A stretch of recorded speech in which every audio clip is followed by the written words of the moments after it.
If you're looking for the most reliable SUV that you can buy on the used market that will pull a boat, seat 7, has a V8, has 4-wheel drive, for the least amount of money that will last you forever, over 1 million miles, this is it. It does have some cons. There is some things wrong with this that are very common. We'll put those at the very end of the video, but stick around and let's go over my owner's review of this 2001 Toyota Sequoia 4-wheel drive. So maybe you're looking for a vehicle to pull a boat this summer. Maybe you're gonna go camping. You wanna pull all your kids inside this big SUV, do some trips, maybe do some light off-roading, pull a car. If you need to pull a car, you can use it for work, transport vehicles. There's many reasons why you'd want an SUV this size. So this is my personal vehicle. I paid $3,400 for this a couple years ago, right before the pandemic. This is a 4-wheel drive. It has about 253,000 miles on it. It is not the limited, it is the SR5, meaning it does not have leather. But let's talk about why this is just such a great value, such a great bargain for you. Everything I like about it, everything I don't. I know this truck looks very rough because it is. It had been wrecked, I'm assuming, because the paint is just really bad. As far as structurally and reliability, it does not leak a drop of oil, 20 years old, 253,000 miles, and it starts up and runs and drives perfect. So outside it looks really rough, but as far as the mechanics of the vehicle, it is very, very sound, and I would trust it to go another 250,000 miles. So probably my favorite thing about this truck is that you can just pull up into a parking lot and park wherever you want and not have to worry about someone scratching your door. You know, if you have a new car like this over here, it's gonna cause you a lot of stress and anxiety about getting it scratched up everywhere you go. You can just take this wherever you wanna go and you're not worried about it at all. See, I use this dirt bike rack that I got off of Harbor Freight for like $129, and this pulls my dirt bike. So the main purpose of this is to go off-roading, pull my dirt bike, go camping, go fishing, put lots of people in it. You can camp inside the vehicle, put the third row seat down. You can actually camp inside the vehicle. This essentially is like a do-it-all vehicle. There's nothing that you can't do in this vehicle that the new vehicles do. Maybe you can't go through some super tough terrains because it doesn't have locking front and rear differential. But as far as just light off-roading, you're totally fine, which is what most people are gonna do. So number one, the 1,000,000-mile V8, let's start it up. Nice and smooth. You can see how many miles are on this vehicle, 253,688. Oh, AC blows cold as well. There's actually no leaks on this motor at all. That's just buildup from dust and debris. It just needs to be cleaned. The motor's probably never been cleaned in its entire life. It does not leak a drop of oil. There's no oil underneath the vehicle. It's 20 years old, 250,000 miles. Not a drop of oil is underneath the driveway, underneath the car on the driveway after sitting for 2 weeks. And it starts right up. Let's give it some revs.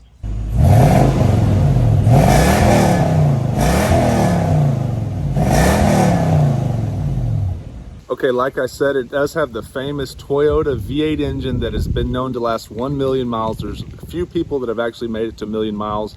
Something else to note about this Toyota V8, it is very light on engine oil consumption and usage and wear and tear on the engine oil. So basically you can go roughly 10,000 miles on these oil change intervals as long as they're not in heavy city driving, and you'll have no problem with that. Like let's go check the engine oil. Actually, I haven't changed it 6,000 or 7,000 miles. I drove it from California to Nashville, and it's been like a year since I've changed the oil. So let's go look at the oil and see if my money's where my mouth is and see how dirty the oil looks. It's about 6,000 or 7,000 miles, so it should be dirty, but it's not gonna look terrible. All right, let's check the oil level.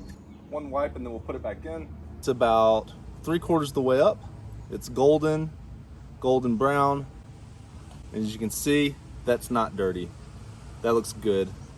Looks a little bit like honey or a little like chocolate, and that's still good for another 3,000 to 5,000 miles. So not only is this engine light on engine oil, meaning you don't have to change it, but every 7,000 to 10,000 miles, the timing belt actually is the only thing that really needs to be maintained on this, which is an 80,000 mile interval. So you can get the timing belt changed for $800 to $1,500 probably. That's going to be the major maintenance thing that you need to do on these V8 engines that last 1 million miles. So yes, you do need to change the timing belt, but the engine will last 1 million miles. So that's just something to consider as far as maintenance on these Toyota V8s that last forever before they did the timing chain. But I mean, you're getting a vehicle that is, a third or a quarter of the price of the newer vehicles. But basically this does exactly the same thing as the newer vehicles minus some of the creature comforts. And just to give it a nice little appearance upgrade, I added these Toyota TRD Pro wheels that I got off of eBay for I think $595, and they do pretty well.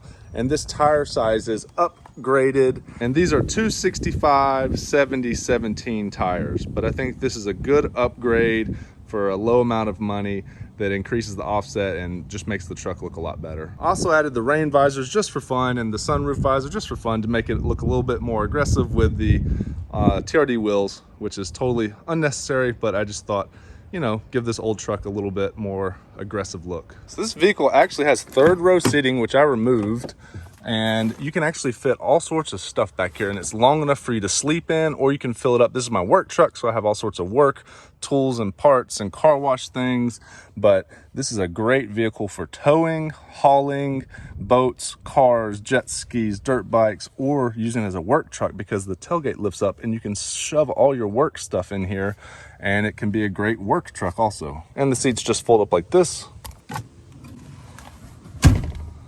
And then on this side, you just plop this down into the latches here, boom, and then you pull this up and then push this up, just like that. And then you still have lots of room back there. So this truck has all the things that you'd expect from a very early 2000s. You know, someone's put an aftermarket head unit in here, definitely has air conditioner, even has rear AC heating. You have a 4-wheel drive and your center locking differential. I believe it does have front and rear defrost. You have some nice little tweeters up here. Cool thing about this old truck, it does have like power up and down on all fours. Just one touch power up and down, just boom, and it'll roll them all down or roll them all up, which is really cool. A really cool feature is this little sunglass thing right here. I mean, this truck was $3,000. This is really cool. He replaced these with these LED cool little bulbs.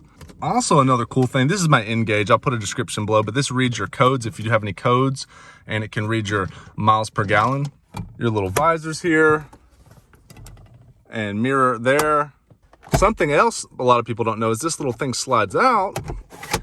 Boom. So when you're doing those long road trips in the desert, you don't get skin cancer on the side of your face, and it blocks a little bit more sun. Or you can hold it this way, so it gives you even more in the middle. And it can go all the way across with this one. So you have total protection from the sun. Look at that. How cool is that? And you can do it on the other side. Another cool feature is this big sunroof. I mean, this is a 2001, this is pretty big. Now, of course, on this one, what happened is it got rusty, and inside of here is all rusted, and these rods are jammed up. So that's one problem with this truck, is the sunroof doesn't work. I think that's common because there's drain plugs where the water gets stuck in there, then it rusts, and then it jams. It's a $500 part, and then you have to take all this apart, and I haven't done that yet. But that's one common problem with these. And you have your sliding. They have a cool gas mileage gauge, which I really like. Up here, digital gas mileage gauge.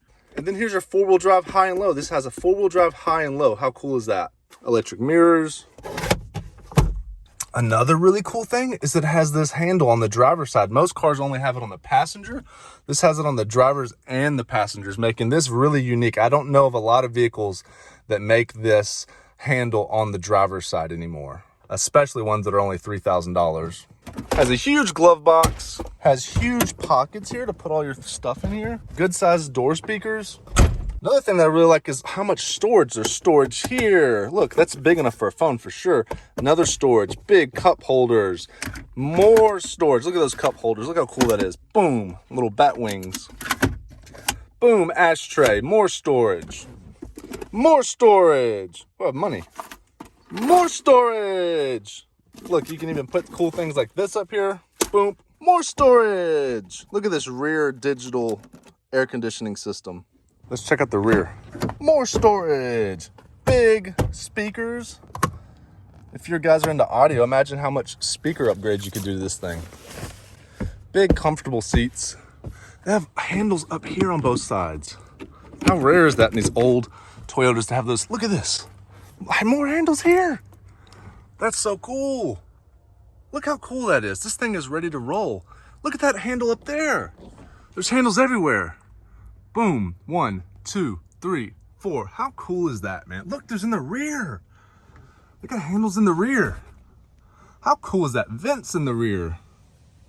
This thing is just so cool. I'm never gonna sell this truck, to be honest. Why would I ever sell this truck? Okay, you're gonna sell it. Maybe you could get 4 for this old thing. Why would you not keep it? It does literally everything that you could ever want from an SUV. It seats 7. It'll last 1,000,000 miles. It's got cargo space. It's a utility thing. It will go anywhere. It will last forever. The AC works. I mean, why would you ever sell this thing? Yeah, of course it's ugly and the sunroof doesn't work and a few other things, but as far as just meeting the basic bare bones requirements, you know, it meets all of those with ease. You know, cosmetically it looks bad, but as far as checking all the boxes, reliability, four-wheel drive, towing capacity, seating capacity, it really checks all the marks and it's not going to break down on you. So, I mean, you know, is it worth it to spend a 40 or 50 grand on something that's just going to do the same thing and function the same? For most people, it's not worth it.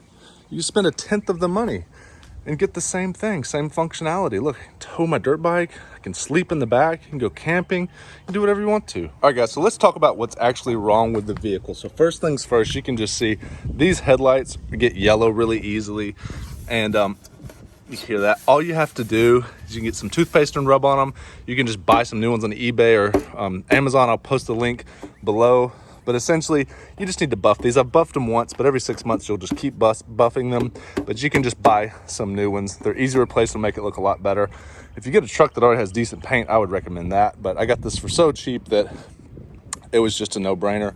The next thing that is very common is this latch under here will break on every single Sequoia. And the only way to fix it is to go inside of the vehicle, take the plastic off, order a new latch on Amazon, which I did. This is a metal one. The metal latch only lasted about 6 months, but I was also getting in and out of the trunk so much for the dirt bike gear to load up and go ride. So it's not going to last you very long, and you're going to have to replace it.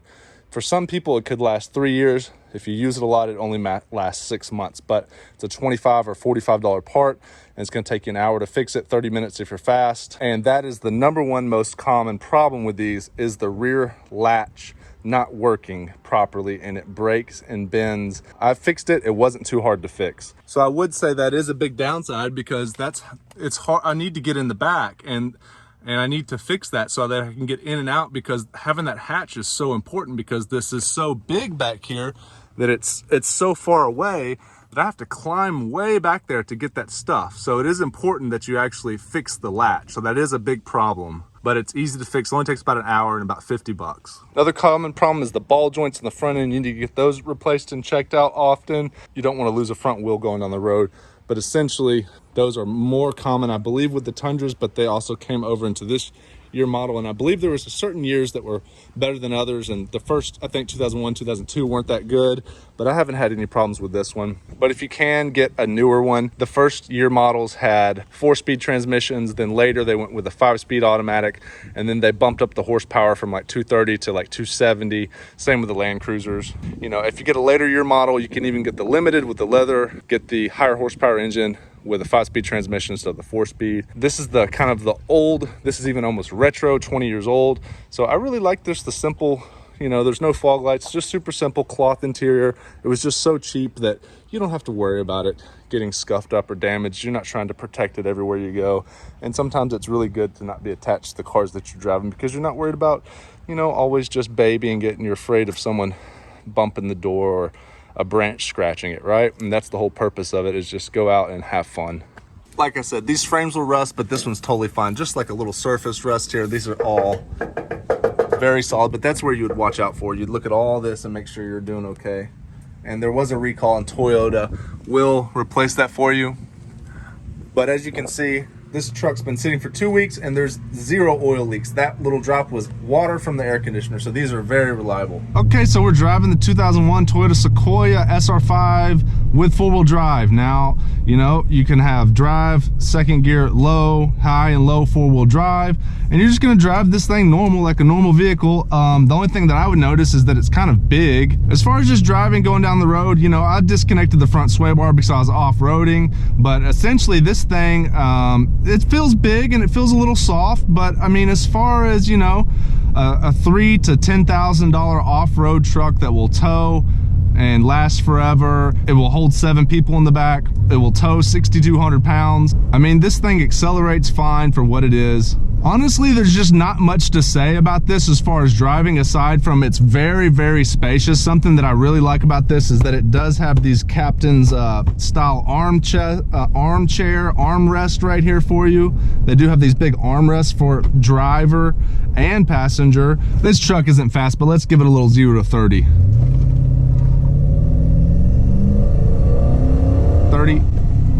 So that's fine. It's not fast. Like I said, it's probably 230, 240 horsepower, 4-speed automatic transmission. And these things are heavy. They're not made to go fast. They're made to haul people comfortably, go off, little light off-roading. The steering wheel is really big is what I noticed. The brakes are not, you know, I wouldn't say that the brakes are just amazing. It does feel good and torquey right off the throttle. As soon as you press the throttle, it feels good. You know, this truck is only gonna get about 18 on the highway, so it's not gonna get great gas mileage on the highway. But no big SUV is gonna get great gas mileage, right? If you're talking about a vehicle for like a teenager or someone that you don't want to kill themselves in, something that's slow and heavy, this would be a great first car for a teenager. This would be a great first car for someone that you want to keep safe. The only thing is maybe, you know, it's pretty heavy, so you don't want to roll it over by yanking on the steering wheel too much. But I mean, it's just, it seems great to me. Toyota actually believe had a recall where they would actually cut out the frame and replace the frame for you if it was too rusty. So that was a big problem. So those are the two big problems, the rear latch and the rusty frame. And the rusty frame is actually a big problem. You have to make sure that your vehicle doesn't have a rusty frame before you buy it. If it has a rusty frame, you don't want to buy it at all. But I love this truck. It was so cheap and it's so easy to drive and it's undercover. You can park it anywhere, you can go anywhere, you can do anything. You know, the only thing you're not going to be doing is racing people, you know, and you're not going to impress people unless you get one that has a good paint job. And that's the only thing I wished I would have waited for a little bit longer, was to get one with a decent paint job, because a nice Sequoia that has a good paint job with good wheels and tires looks great, looks awesome. You know, so you can get those for probably $8,000 to $10,000. A limited, a little bit newer, so it has more horsepower. Limited, so it has the leather, and then they also would have the 5-speed transmission with more horsepower. So that's the only thing I would do different, but that would be at least double the price of this vehicle, 100% more for all that. So as far as a budget overland vehicle, budget off-roading, light off-roading vehicle, a budget camping vehicle, you need to tow cars, jet skis, my dirt bike, you can sleep and go camping in the back. I mean, this is the most budget that lasts 1,000,000 miles with a V8 and 4-wheel drive that you're gonna get. There's nothing else on the marketplace used that has this type of reliability and pricing, that has all that functionality and capability. Hit the bell button to get all the notifications for the latest Mustang and automotive news, and I will catch you in the next video.